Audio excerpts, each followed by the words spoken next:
Dear students, welcome to classes with Poonam. आज हम class 6 history का चैप्टर नंबर 8 करने वाले हैं। The name of this chapter is villages, towns and trades. Chapter को स्टार्ट करने से पहले थोड़ा सा इसके बारे में डिस्कस कर लेते हैं कि भाई हम इस चैप्टर में क्या पढ़ने वाले हैं। हम यहाँ पर पढ़ेंगे विलेजेस के बारे में। किस टाइम के विलेजेस के बारे में? 3000 ईयर्स अगो विलेजेस में इस टाइम पर एक बहुत बड़ा चेंज होना स्टार्ट हो गया था। और वो चेंज क्या था? एग्रीकल्चर प्रोडक्शन यहाँ पर इंक्रीज होना स्टार्ट हो गया था। अब देखिए, जो विलेजर्स होते हैं उनका मेन ऑक्यूपेशन क्या है? एग्रीकल्चर करना, ठीक है, खेती बाड़ी वो करते हैं। तो इस टाइम पर जो है एग्रीकल्चर प्रोडक्शन जो है बहुत तेज़ी से बढ़ना स्टार्ट हो गया था, जिसकी वजह से जो है टाउन्स और ट्रेडिंग में भी चेंज आए। तो किस तरीके से जो है ये एग्रीकल्चर प्रोडक्शन बढ़ा, क्या क्या चेंजेस विलेजेस में आए, इसकी वजह से क्या क्या चेंजेस टाउन्स और ट्रेडिंग में आए, ये सारी चीज़ें जो है हम यहाँ पे डिस्कस करने वाले हैं। तो चलिए चैप्टर को स्टार्ट करते हैं। चैप्टर हमारा स्टार्ट होता है यहाँ पर जो एक छोटा सा एक हम कह सकते हैं कि भाई हाँ, एक वाक्य दिया हुआ है प्रभाकर के बारे में। Prabhakar at the black Smith shop. Black Smith कौन होता है? लोहार, जो लोहे के चीज़ें बनाता है। लोहे की जो रोड होती है, जो आयरन रोड होती है, उसको जो है आयरन टूल्स में चेंज कर देता है। एक्चुअली जो है प्रभाकर जो एक लोकल ब्लैक स्मिथ की शॉप पे बैठा हुआ है और जो भी चीज़ें वहाँ पर हो रही हैं उनको बड़ा ध्यान से देख रहा है। सबसे पहले उसने क्या देखा कि वहाँ पर एक छोटा सा बेंच है जिसके ऊपर कुछ आयरन टूल्स रखे हुए हैं, जैसे कि एक्सिस और सिकल्स। और ये जो टूल्स हैं वो किसके लिए? सेल के लिए रेडी हैं। इसके साथ साथ वहाँ पर जो है एक भट्टी जल रही है जिसमें बहुत तेज़ आग जल रही है और उस भट्टी के पास जो है दो लोग काम कर रहे हैं। और वो क्या काम कर रहे हैं? हीटिंग और बीटिंग का। एक्चुअली वो जो है लोहे को क्या कर रहे हैं? हीट कर रहे हैं, जिसकी वजह से जो है वो थोड़ा सा पिघल रहा है और उसके बाद उसको जो है बीट करके उसको आयरन टूल्स की शेप्स में चेंज कर रहे हैं। हालांकि यहाँ पर बैठना हॉट और नॉइजी था क्योंकि भट्टी जल रही थी तो बहुत गर्मी भी थी और वो जब इनको टूल्स को बीट कर रहे थे तो बहुत ज़्यादा आवाज़ भी हो रही थी। लेकिन फिर भी प्रभाकर के लिए यहाँ पर जो भी चीज़ें हो रही थी उनको देखना बड़ा ही क्या था? फैसिनेटिंग था। वो बड़ा फैसिनेट हो रहा था, बड़ा खुश हो रहा था कि भाई किस तरीके से जो है एक रोड को जो है टूल्स में चेंज किया जा रहा है। ओके, अब यहाँ पर जो है आयरन के बारे में ही क्यों बात की गई है? क्योंकि मेन हम जो है आयरन के यूज़ से जो एग्रीकल्चर में चेंज हुआ, जो टाउन्स और ट्रेडिंग में चेंज हुआ, वो भी हम जो है मेनली डिस्कस करने वाले हैं। तो चलिए स्टार्ट करते हैं। Very first point of the chapter, iron tools and agriculture. अब एग्रीकल्चर में आयरन टूल्स का क्या मतलब, किस तरीके से जो है एग्रीकल्चर चेंज हुई, एग्रीकल्चर प्रोडक्शन बढ़ा आयरन टूल्स का यूज़ करने से। देखिए, आजकल जो आयरन का टूल्स का यूज़ है वो हम जो है फॉर ग्रांटेड ले लेते हैं, मतलब कि आम बात हमारे लिए हो गई है। और आज हम अपने डेली लाइफ्स में जो है आयरन से बनी हुई बहुत सारी चीज़ें जो है यूज़ करते हैं। अपने घरों में, अपने आसपास के एरिया में कितनी सारी चीज़ें हैं जो लोहे से बनी हुई हैं, लेकिन ये हमेशा से ऐसा नहीं था। ये कब स्टार्ट हुआ? आयरन टूल्स का यूज़ जो है 3000 ईयर्स अगो स्टार्ट हुआ। अब देखिए, यहाँ से पहला क्वेश्चन बन रहा है कि भाई सब कॉन्टिनेंट में आयरन का यूज़ कब से स्टार्ट हुआ? 3000 ईयर्स अगो से स्टार्ट हुआ। ओके, सबसे ज़्यादा जो आयरन टूल्स और वेपन्स का सबसे बड़ा लार्जेस्ट कलेक्शन जो मिला है हमारे आर्कियोलॉजिस्ट को, वो कहाँ पर मिला है? मेगालिथिकल बरियल्स में मिला है। मेगालिथिकल बरियल्स के बारे में हमने चैप्टर नंबर 4 में पढ़ा था कि बड़े बड़े जो है पत्थर होते थे, उनके नीचे जो है लोगों की कब्रें खोद दी जाती थी और वहाँ पर लोगों को जो है बरीड किया जाता था, दफनाया जाता था और उनके साथ बहुत सारे टूल्स और वेपन्स भी रखे जाते थे। सो जो मेगालिथिकल बरियल्स हैं, सबसे ज़्यादा जो है टूल्स और वेपन्स हमारे आर्कियोलॉजिस्ट को वहीं पर मिले हैं, नियर अबाउट 2500 ईयर्स अगो।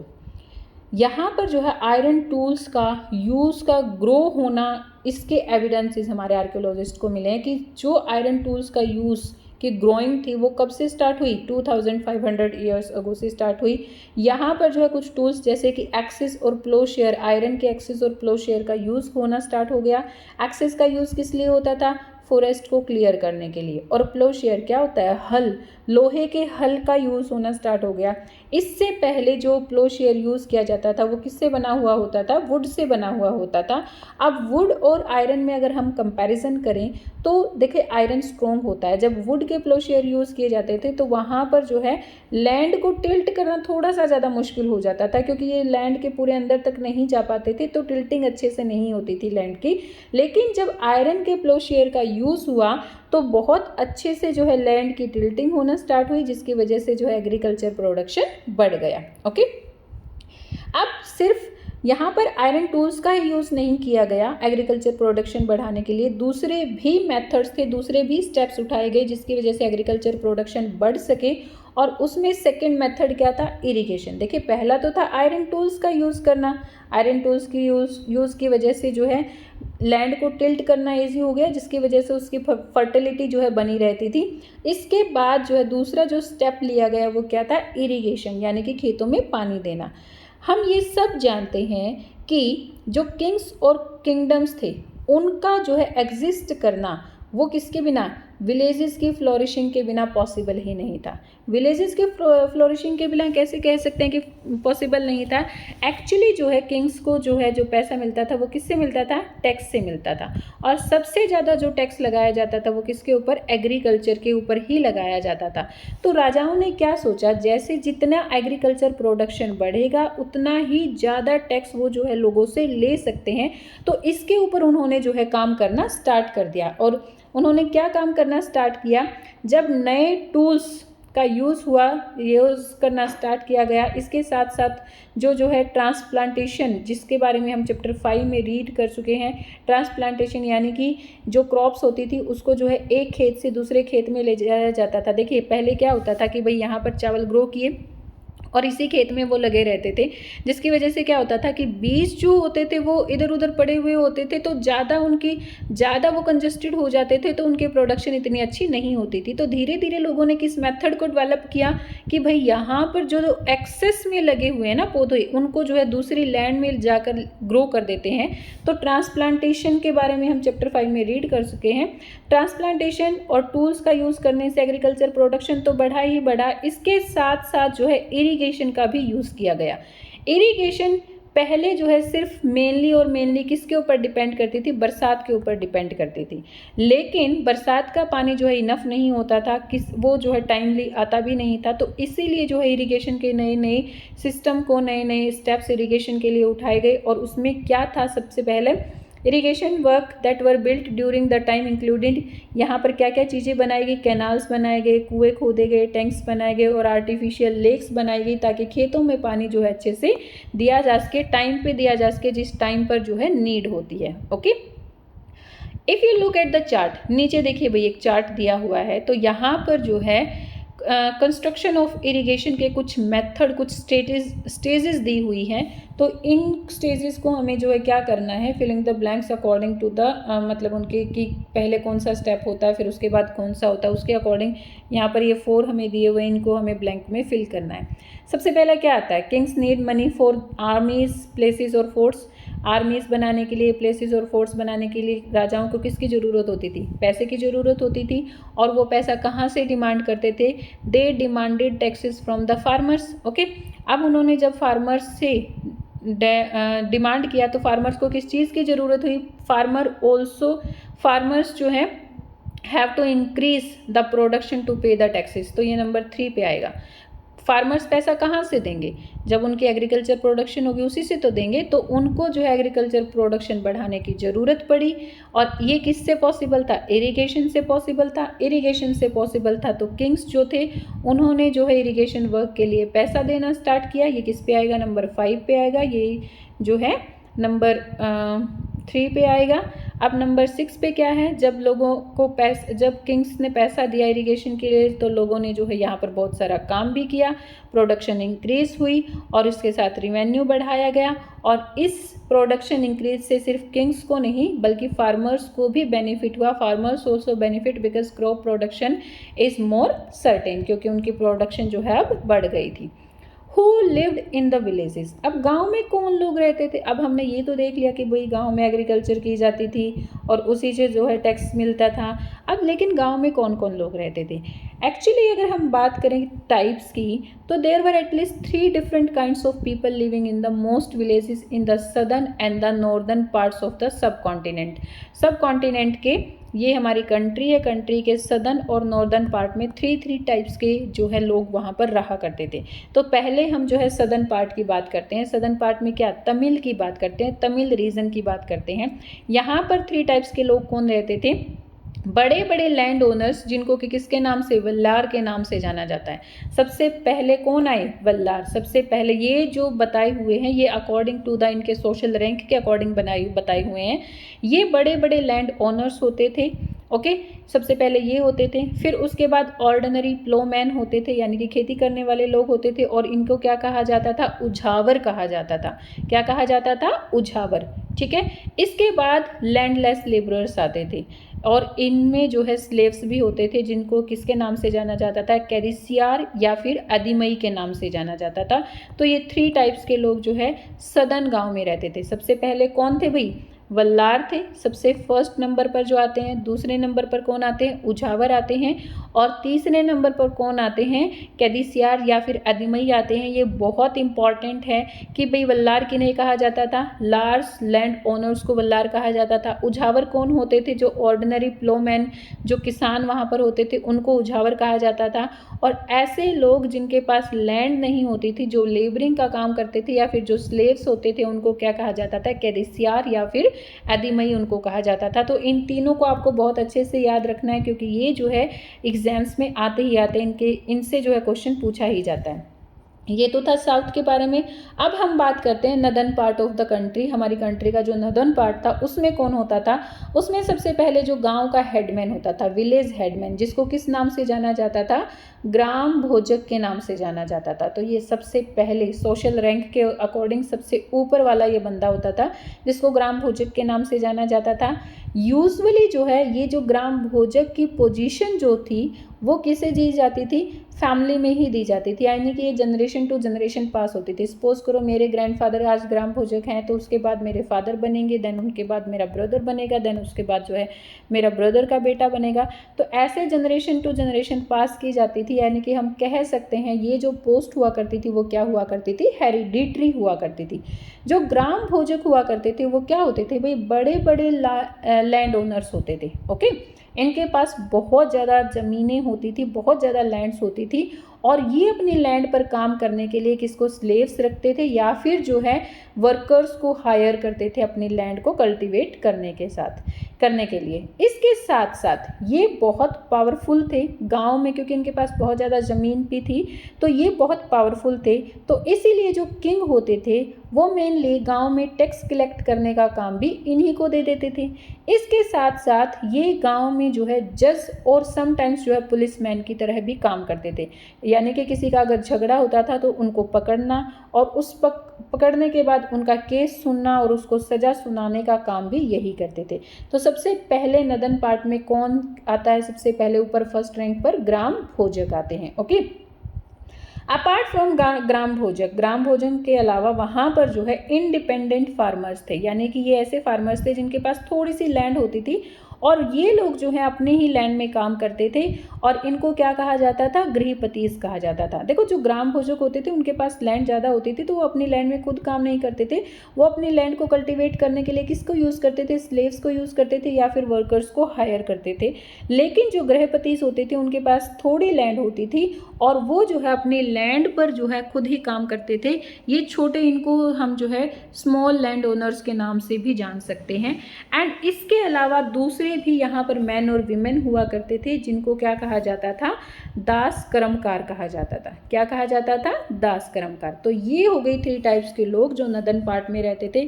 पहले कौन है, ग्राम भोजक, दूसरे कौन है, गृहपतीस, और थर्ड नंबर पे कौन आते हैं, दास कर्मकार। तीनों ही बहुत इंपॉर्टेंट हैं, तीनों के आपको डिस्क्रिप्शन भी याद रखने हैं कि भाई ग्राम भोजक कौन होते थे, जो बड़े लैंड ओनर्स होते थे उनको ग्राम भोजक कहा जाता था, उनके क्या क्या फंक्शन थे वो भी याद रखना है। उसके बाद गृहपतीस कौन होते थे, इंडिपेंडेंट फार्मर्स होते थे, जिनके पास जो है थोड़ा सा छोटी ही लैंड के ही ऑनर्स होते थे, ठीक है।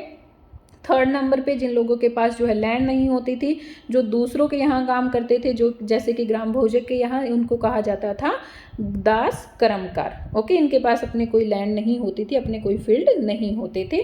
मोस्टली विलेजेस में इसके साथ साथ विलेजेस में जो है कुछ क्राफ्ट पर्सन्स भी रहा करते थे, जैसे कि ब्लैक स्मिथ, पोटर, कारपेंटर और वीवर, यानी कि लोहार, कुम्हार और कारपेंटर यानी लकड़ी का काम करने वाले और कपड़ा बनाने वाले, ये लोग भी जो है गांव में रहा करते थे। देखिए अब यहाँ पर हमें कौन कौन मिल रहे हैं इसका ध्यान रखना, क्योंकि इनके बारे में भी हम आगे जो है डिस्कस करने वाले हैं। Okay, the earliest Tamil composition, यहाँ पर जो है तमिल के बारे में हमने बात की कि तमिल में कौन कौन से लोग, गांव में कौन कौन से लोग, किस किस तरह के लोग रहते थे, कौन कौन से 3 टाइप्स थे। तो यहाँ पर तमिल कॉम्पोजिशन की भी बात की गई है। जो अर्लीस्ट जो तमिल कॉम्पोजिशन थी उनको किस नाम से जाना जाता है? संगम लिटरेचर के नाम से जाना जाता है। संगम का मीनिंग क्या होता है? ज्वाइन करना। ठीक है, संगम का क्या मीनिंग होता है? ज्वाइन करना। और इसी के नाम से जो है ज्वाइन, क्योंकि इनको ये जो लिटरेचर है, ये जो वर्क है, इनको आपस में ज्वाइन किया गया। कहाँ से ज्वाइन किया गया? दे वर कंपोज्ड अराउंड 2300 ईयर्स अगो। ये संगम क्यों कहा जाता है? क्योंकि ये जो है जो मदुरई में पोइट्स की जो असेंबली होती थी और वहीं पर इनको कंपोज और कंपाइल किया जाता था। मदुरई में, तमिल मदुरई में जो पोइट्स की असेंबलीज होती थी, उन्हीं असेंबलीज में जो है इन टेक्सेस को कंपोज और कंपाइल किया जाता था। और संगम का मीनिंग भी यही होता है, कंपाइल करना। तो इसीलिए जो है इन लिटरेचर्स का नाम, इन टेक्सेस का नाम क्या पड़ा है? संगम पड़ा है। ओके, संगम लिटरेचर इसको कहा जाता है। The Tamil terms mentioned above are found in the Sangam literature. ऊपर जो हमने वल्लार और 3 टाइप्स के लोगों के जो बारे में बात की गई, ये जो टर्म्स हमें कहाँ पर देखने को मिली है? यहीं पर, इन्हीं संगम लिटरेचर में हमें देखने को मिली है। देखिए हमने अपने फर्स्ट चैप्टर में डिस्कस किया था कि भाई जो हिस्ट्री होती है उसको जानने का तरीका क्या है। सबसे पहला जो तरीका है वो क्या है? बुक्स को पढ़ना। ठीक है, तो इन्हीं बुक्स के थ्रू हमारे हिस्टोरियंस को, ऐसी ऐसी जो बुक्स मिली है, इन्हीं से हमारे हिस्टोरियंस को जो है हमारे पास्ट के बारे में जानने की जानकारी मिली है। नेक्स्ट जो हमारा पॉइंट्स है वो है कॉइन्स। अब मेटल का यूज़ होना स्टार्ट हो गया था, तो मेटल से कॉइन बनना स्टार्ट हो गया। देखिए इससे पहले क्या होता था? बार्टर सिस्टम होता था। बार्टर सिस्टम में क्या होता था? एक चीज़ ली, उसके बदले में दूसरी चीज़ दे दी। लेकिन जब मेटल का यूज़ होना स्टार्ट हुआ तो धीरे धीरे लोगों ने जो है कॉइन्स बनाना स्टार्ट किया, और अब जो है चीज़ों के बदले में कॉइन्स भी लोगों को जो है दिए जाते थे। ओके, आर्कियोलॉजिस्ट को जो है इस टाइम पर, यानी कि 3000 ईयर्स अगो, या फिर हम कह सकते हैं कि 2500 ईयर्स अगो, इस टाइम पर जो है बहुत सारे सेवरल थाउजेंड्स ऑफ कॉइन्स इस पीरियड के मिले हैं। जो अर्लीस्ट कॉइन मिला है वो नियर अबाउट, इसका जो यूज़ जो किया गया वो 500 ईयर्स अगो के जो हमें कॉइन मिले हैं, वो उन कॉइन्स को क्या कहा जाता है? पंच मार्क्स कॉइन कहा जाता है। Such as one shown here, जैसे ये यहाँ पे दिखाए हुए हैं, ये पंच मार्क्स कॉइन है। भाई देखो इनको पंच मार्क्स कॉइन क्यों कहा गया है? यहाँ पर कोई इंस्क्राइब नहीं किया हुआ है, कुछ लिखा नहीं हुआ है, यहाँ पर पंचिंग की हुई है। एक स्टैंप बनाई, ठीक है, और उस स्टैम्प को जो है ये कॉइन्स बनाकर उस स्टैम्प को जो है यहाँ पर लगाया जाता था। देखो डिफरेंट डिफरेंट टाइप की शेप्स यहाँ पर बनाई हुई हैं। एनिमल्स को मेनली यूज़ किया हुआ है, तो इनके ऊपर पंच किया जाता था, इसीलिए इन कॉइन्स को क्या कहा जाता था? पंच मार्क्ड कॉइन कहा जाता था। अब यहाँ पे देखो बताया हुआ भी है कि भाई हाँ, पंच मार्क्ड कॉइन क्या होते थे? जो पंच मार्क्ड कॉइन होते थे वो मेनली जो है रेक्टेंगुलर शेप में पाए जाते थे। मेनली किस शेप में पाए जाते थे? रेक्टेंगुलर शेप में, लेकिन सभी रेक्टेंगुलर शेप में नहीं थे, कुछ स्क्वायर और राउंड शेप में भी थे। ओके, यहाँ पर इनको जो है क्या किया जाता था? मेटल शीट्स को कट किया जाता था, फिर उसको फ्लैटन किया जाता था और फिर उसके ऊपर जो है पंच किया जाता था। ये जो कॉइन्स होते थे ये इंस्क्राइब्ड नहीं होते थे, यानी कि इनके ऊपर कुछ भी लिखा हुआ नहीं होता था। जैसे आजकल हमारे पास जो कॉइन्स हैं उनके ऊपर कुछ ना कुछ लिखा हुआ होता है, जैसे 1 लिखा है या फिर इंडिया लिखा है, कुछ ना कुछ ऐसे लिखा हुआ है। लेकिन ये जो कॉइन्स थे इनके ऊपर कुछ भी लिखा हुआ नहीं होता था, इनके ऊपर सिर्फ जो है कुछ शेप्स को पंच किया जाता था, ठीक है, कुछ सिंबल्स को पंच किया जाता था, और इसीलिए जो है इन कॉइन्स को क्या कहा जाता था? पंच मार्क्स कॉइन कहा जाता था। ये जो कॉइन हमारे पाए गए हैं मोस्टली जो है किस टाइम पर पाए गए हैं? अर्ली CE, यानी कि जीसस क्राइस्ट के टाइम पर, यानी कि क्राइस्ट एरा में जो है ये मेनली पाए गए हैं। Okay, other means of exchange, यहाँ पर ये एक छोटी सी पोएम दी हुई है बार्टर सिस्टम के बारे में। वैसे तो ये अब आपके एग्जाम से रिलेटेड नहीं है, लेकिन थोड़ा सा यहाँ पे बार्टर सिस्टम बताया गया कि भाई एक लैंड में पैडी है, यानी कि चावल ग्रो किए जा रहे हैं, दूसरे लैंड में जो है सोल्ट निकाला जा रहा है, तो पैडी के बदले में सोल्ट, सोल्ट के बदले में पैडी, ऐसे ही लोग जो है चीज़ों को एक्सचेंज करते रहते थे। और वो दूर दूर के प्लेसेस पर जाते रहते थे अपनी चीज़ों को एक्सचेंज करने के लिए। कई बार जो है वो अपनी फैमिली को भी साथ में लेकर जाते थे। ओके, तो चलिए नेक्स्ट पॉइंट हम करते हैं, सिटीज़ विद मैनी फंक्शन। अब सिटीज़ के बारे में पढ़ते हैं। अभी तो हमने पढ़ा अपने विलेजेस के बारे में, अब हम यहाँ पर जो है सिटीज़ के बारे में रीड आउट करेंगे।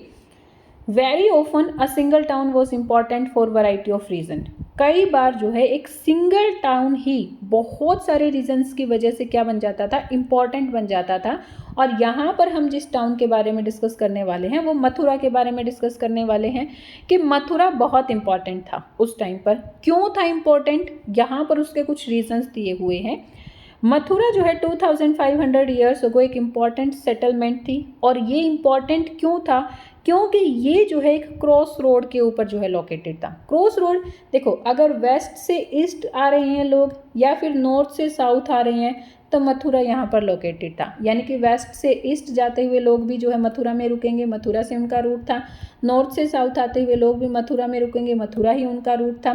तो बहुत सारे जो ट्रेडर्स होते थे वो मथुरा में आकर रुकते थे, क्योंकि ये जो है क्रॉस रोड पर बना हुआ था। कौन से क्रॉस रोड पर बना हुआ था, नॉर्थ ईस्ट, वेस्ट से ईस्ट जाते हुए या फिर नॉर्थ से साउथ जाते हुए लोगों को जो है मथुरा को तय करना ही पड़ता था।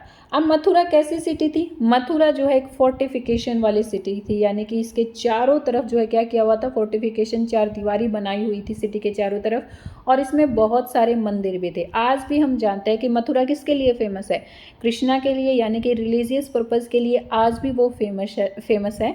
तो ऐसे ही बहुत सारे यहाँ पर सेवरल श्राइन्स बने हुए थे। जो फार्मर्स और हर्डर्स होते थे आसपास के गांव में रहने वाले जो फार्मर्स और हर्डर्स होते थे वो यहाँ पर सिटी के लोगों के लिए जो है फूड प्रोवाइड करते थे। अब सिटी में तो है एग्रीकल्चर करना पॉसिबल नहीं था, तो आसपास के गांव के किसान यहाँ पर आते थे और यहाँ पर जो है फूड लेकर आते थे। मथुरा इसके साथ साथ जो है यहाँ पर मथुरा में जो है फाइन स्कल्पचर्स भी बनाए जाते थे। यानी कि बहुत ही फाइन, बहुत अच्छी मूर्तियाँ यहाँ पर बनाई जाती थी, जो कि आज भी हमें देखने को मिलता है कि मथुरा में अगर हम जाते हैं तो कितने सारे मंदिर हैं, कितने सारे टेम्पल श्राइन्स हैं और वहाँ पर कितनी सुंदर सुंदर जो है स्कल्पचर्स हमें वहाँ पर देखने को मिलते हैं। तो मथुरा इसके लिए भी फेमस था। अब याद रखना है आप लोगों को कि मथुरा किस किस के लिए फेमस था, मथुरा क्यों जो है एक इम्पॉर्टेंट सिटी बना हुआ था उस टाइम पर। सबसे पहला तो जो है वो क्रॉस रोड पे था, उसके साथ साथ वहाँ पर बहुत सारे क्या थे, श्राइन्स थे, टेम्पल्स थे। थर्ड जो रीज़न था वो क्या था, यहाँ पर जो है फाइन स्कल्पचर्स बनाए जाते थे। अगर किसी को भी अपनी सिटी के लिए या फिर दूर दराज के एरियाज़ में भी जो है यहाँ से ये स्कल्पचर्स जो है एक्सपोर्ट किए जाते थे। अराउंड 2000 ईयर्स अगो मथुरा जो है किसकी, कुशानास की कैपिटल भी बना है, जिसके बारे में हम ऑलरेडी रीड कर चुके हैं अपने प्रीवियस चैप्टर्स में। मथुरा एक रिलीजियस सेंटर भी था, यहाँ पर बुद्धिस्ट मोनेस्ट्रीज और जैन श्राइन्स थे और इसके साथ साथ कृष्णा की वर्शिप का भी ये जो है एक इम्पॉर्टेंट सेंटर था। ओके, सो ये सारे रीजन्स थे मथुरा के फेमस होने के लिए। यहाँ मथुरा में जो है कुछ इंस्क्रिप्शंस मिले हैं, लेकिन ये इंस्क्रिप्शंस जो है अशोका के इंस्क्रिप्शंस की तरह बड़े बड़े नहीं हैं कि जो अलग अलग सिटीज़ में लगाए जाते थे। ये जो इंस्क्रिप्शंस हैं ये छोटी छोटी स्टोन स्लैब्स पर या जो है स्टैचू के रूप में हमें देखने को मिले हैं। जर्नली इन इंस्क्रिप्शंस पर क्या लिखा हुआ होता है, जो मैन और कई बार जो है विमेन भी जो टेम्पल्स में, मोनेस्ट्रीज़ में या फिर श्राइन्स में दान दिया करते थे, गिफ्ट दिया करते थे, उसके बारे में लिखा है। वो आज भी किया जाता है।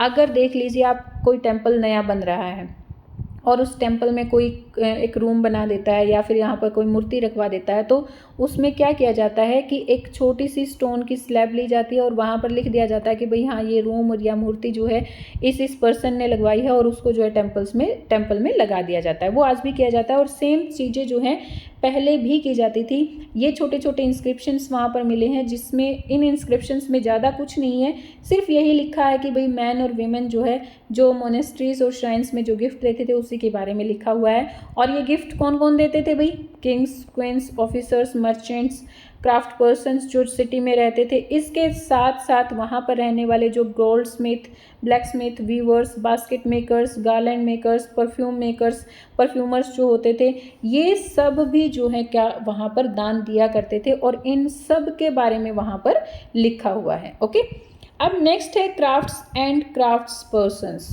अब ये तो नहीं है कि सिर्फ टूल्स ही इस टाइम के हमें मिले हैं, आर्कियोलॉजिस्ट को बहुत सारे क्राफ्ट्स भी इस टाइम के मिले हैं। उन्हीं क्राफ्ट्स के बारे में हम यहाँ पर पढ़ने वाले हैं।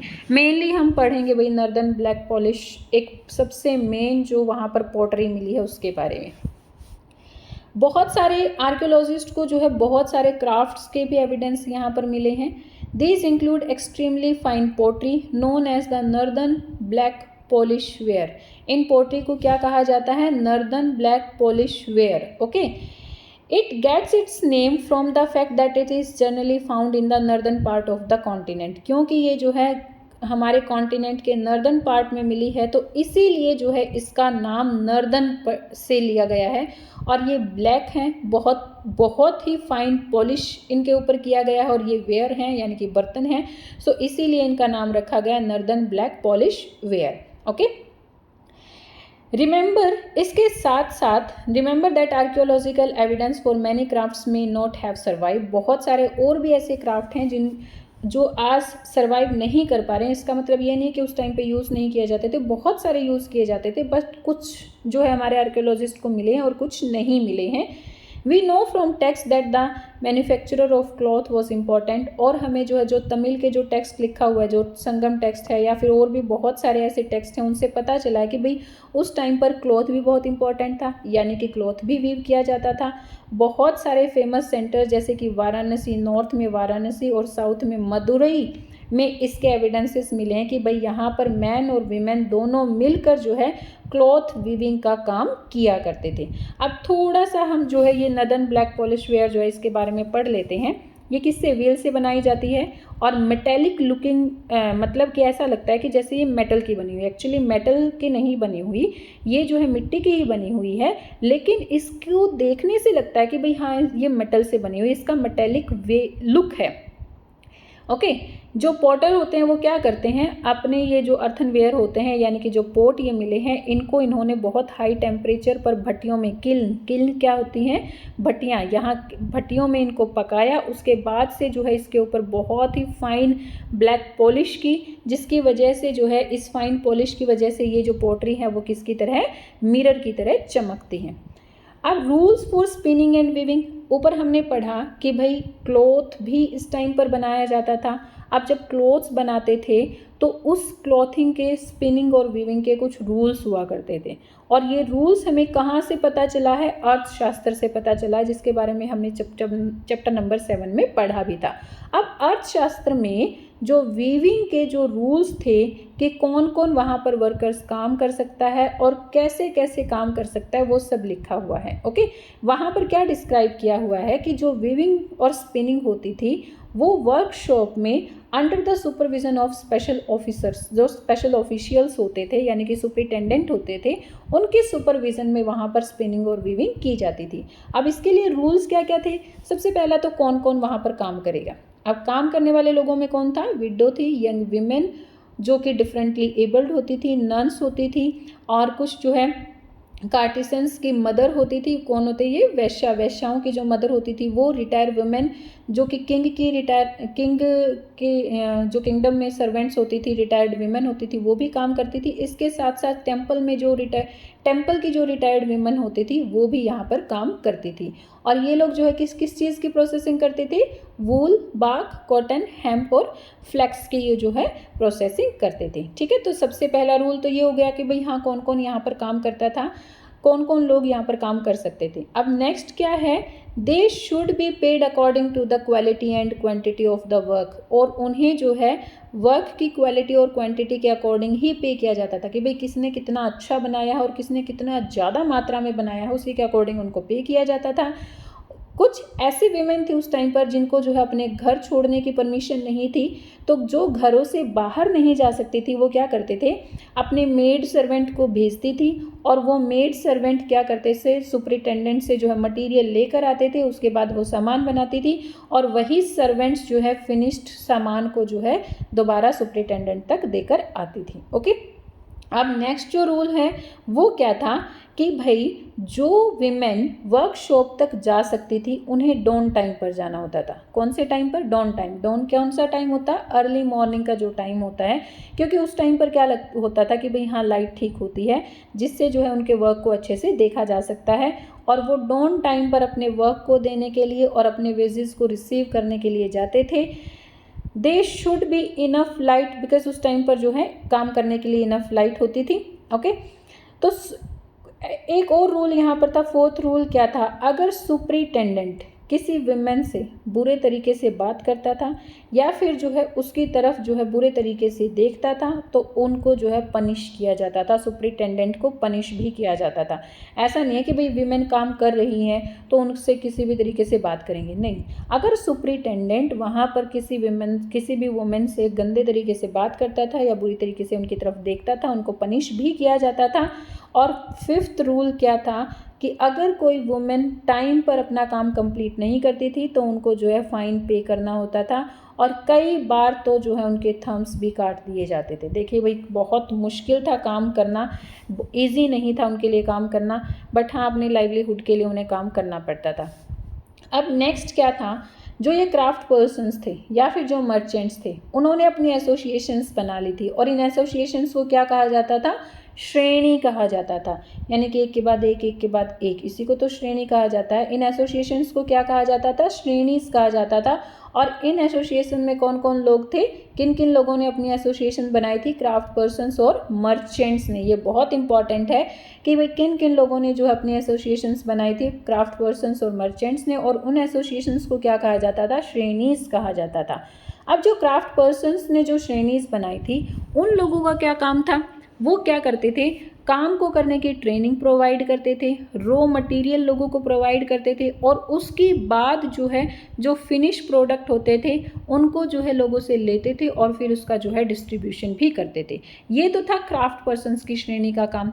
अब मर्चेंट्स ने जो श्रेणी बनाई थी वो क्या करते थे? Organise the trade. वो जो है व्यापार को ऑर्गेनाइज करते थे। ये जो काम, ये जो फिनिश्ड प्रोडक्ट्स होते थे उनको बेचने का काम कौन किया करता था? वो मर्चेंट्स की श्रेणीज किया करती थी। इसके साथ साथ जो मर्चेंट होते थे वो बैंक्स की तरह भी काम करते थे। बैंक्स की तरह क्या? यानी कि वो रिच मैन और वीमेन के कुछ रिच मैन और वीमेन अगर अपना पैसा डिपॉजिट कराना चाहे तो इन मर्चेंट्स के पास डिपॉजिट करवा देते थे। इसके बाद जो है दिस वाज इन्वेस्टेड, इस पैसे के ऊपर जो है वो क्या करते थे? इन्वेस्ट किया जाता था। और इसके ऊपर जो है उनको ये जो इंटरेस्ट दिया जाता था, ये इंटरेस्ट कई बार तो जो है इन्हीं को वापस दे दिया जाता था। और कई बार इस इंटरेस्ट का यूज़ किसके लिए किया जाता था? रिलीजियस इंस्टीट्यूशंस जैसे कि मोनेस्ट्रीज, श्राइन्स, इन सबको बनाने के लिए किया जाता था। तो समझ में आया भाई श्रेणीज क्या क्या काम करती थी? एक बार थोड़ा सा फिर से डिस्कस कर लेते हैं। क्राफ्ट पर्सन्स और मर्चेंट्स ने अपनी श्रेणीज बनाई। जो क्राफ्ट पर्सन्स होते थे वो अपनी श्रेणीज में क्या क्या काम करते थे? लोगों को ट्रेनिंग देते थे, रॉ मटेरियल प्रोवाइड करते थे, और फिर जो है फ्लोरिश जो फिनिश्ड प्रोडक्ट्स होता था उसको डिस्ट्रीब्यूट करते थे। ये था क्राफ्ट पर्सन्स की श्रेणीज। जो मर्चेंट की श्रेणीज होती थी वो क्या काम करती थी? वो जो है ट्रेडिंग का काम करती थी। इसके साथ साथ वो बैंक का काम करती थी। कुछ रिच मैन और वीमेन जो है इनके पास अपने पैसे डिपॉजिट करवा देते थे, उसके ऊपर ये इंटरेस्ट उन्हें वापस लौटा देते थे। और कई बार ये जो इनका इंटरेस्ट जो है वो रिलीजियस इंस्टीट्यूशन जैसे कि मोनेस्ट्रीज और श्राइन्स को बनाने के लिए यूज़ किया जाता था। ओके, अब हमारा जो नेक्स्ट जो पॉइंट है वो है अ क्लोजर लुक अरिकमेडु। अरिकमेडु पुडुचेरी में है। ये जो है एक बहुत ही इम्पॉर्टेंट, जैसे कि मथुरा इम्पॉर्टेंट सिटी थी वैसा ही जो इम्पॉर्टेंट सिटी था अरिकमेडु। क्यों इम्पॉर्टेंट सिटी था? क्योंकि यहाँ पर जो है बहुत सारे हमारे आर्कियोलॉजिस्ट को ऐसे एविडेंस मिले हैं जो कि किससे रिलेटेड हैं? ट्रेड से रिलेटेड हैं। किससे रिलेटेड हैं भाई? ट्रेड से रिलेटेड हैं। ओके, सो सबसे पहले क्या कहा गया कि भैया अरिकमेडु को हमें पुडुचेरी के मैप में जो कि पेज नंबर 87 पे दिया हुआ है उसमें फाइंड आउट करना है, वो देख लेना भैया आप। बिटवीन 2200 ईयर्स और 1900 के बीच में अरिकमेडु जो है एक कोस्टल सेटलमेंट था। पुडुचेरी हमें पता है समुद्र के किनारे पर है, तो ये एक कोस्टल सेटलमेंट था, यानी कि यहाँ पर जो है बहुत सारे जो शिप्स आते थे उनको जो है अनलोड किया जाता था। जो दूर दूर के लैंड से जो शिप आते थे उनको अनलोड किया जाता था।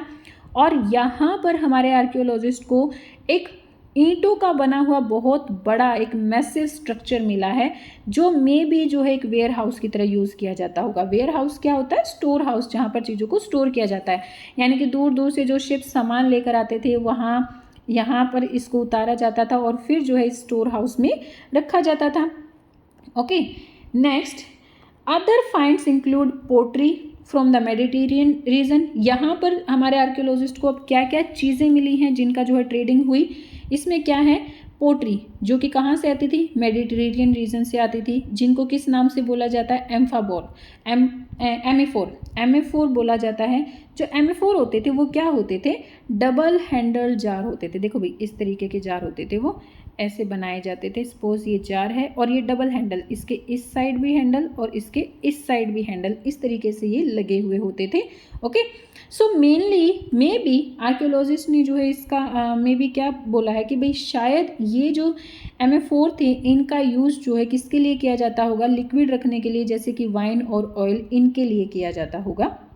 इसके साथ साथ यहाँ पर जो है जो स्टैम्प लगी हुई रेड ग्लेज पोइट्री भी मिली है, जिसको क्या किस नाम से जाना जाता है? एरेंटाइन वेयर के नाम से जाना जाता है। ये एरेंटाइन इसका नाम क्यों पड़ा? क्योंकि इटली की एक सिटी का नेम है एरेंटाइन और ये वहीं से थे, तो इसीलिए आर्कियोलॉजिस्ट ने इनको क्या नेम दिया है? एरेंटाइन वेयर का नाम दिया है। ओके, इसके साथ साथ ये जो एरेंटाइन वेयर होते थे ये किससे बने हुए होते थे? वेट क्ले से प्रोसेसिंग वेट क्ले से बने हुए होते थे और इनके ऊपर जो है स्टैम्प भी, ये एक स्टैम्प्ड मोल्ड में, लाइक जैसे ये एक मोल्ड हो गया, इसके ऊपर अलग अलग स्टैम्प लगी हुई हैं। इसी के अंदर मिट्टी डाली जाती थी, अंदर से उसको खोखला किया जाता था, बाहर की साइड ये वाली आउटर वाली जो लेयर होती थी उसके ऊपर स्टैम्प अपने आप से लग जाती थी। तो ये जो है स्टैम्प्ड मोल्ड में डालकर, वेट क्ले को स्टैम्प्ड मोल्ड में डालकर फिर इसको जो है बनाया जाता था। Okay, there was yet another kind of pottery which was made locally, though Roman designs were used। और भी पोइट्री यहाँ पर मिली हैं जिनके ऊपर रोमन डिज़ाइन यूज़ किया गया है। और उनमें क्या क्या चीज़ें मिली है? रोमन लैम्प्स हैं, ग्लासवेयर हैं और जेम्स भी यहाँ पर इस साइट पर पाए गए हैं। यानी कि इस साइट पर मेनली जो है ट्रेडिंग का सामान आता था। छोटे छोटे टैंक्स भी यहाँ पर मिले हैं जो शायद प्रोबेबली जो है डाइंग के लिए यूज़ करते होंगे। डाइंग किस लिए? कपड़ों में डाई करने के लिए यूज़ किया जाता होगा। There is plenty of evidence for making the beads from the semi precious stone and glass. और यहाँ पर बहुत सारे ऐसे भी एविडेंसेस मिले हैं जो कि सेमी प्रेशियस जो स्टोन होते हैं उनसे और ग्लास जो होता है उनसे जो है बीड्स बनाए जाते थे। यानी कि बहुत सारे ऐसे बीड्स मिले हैं जो कि सेमी प्रेशियस स्टोन और ग्लास से बने हुए हैं। तो ये सारी चीज़ें जो हैं डिस्टेंट लैंड से, यानी कि दूर दूर की लैंड से जो है यहाँ पर हमारी कंट्री में लाई जाती थी। सो आज हम जो है यहीं तक करने वाले हैं। आई होप यहाँ तक जो भी हमने किया है आपको क्लियर हो गया होगा। Please let me know in the comment section. और अगर इस पार्ट में आपको कोई डाउट है तो वो भी जो है आप मुझे कमेंट करके पूछ सकते हैं। हमारी नेक्स्ट आने वाली वीडियो में मैं आपके जो है डाउट को क्लियर भी कर दूँगी। सो आज यहीं तक करेंगे। प्लीज़ चैनल को सब्सक्राइब करें। Thank you so much.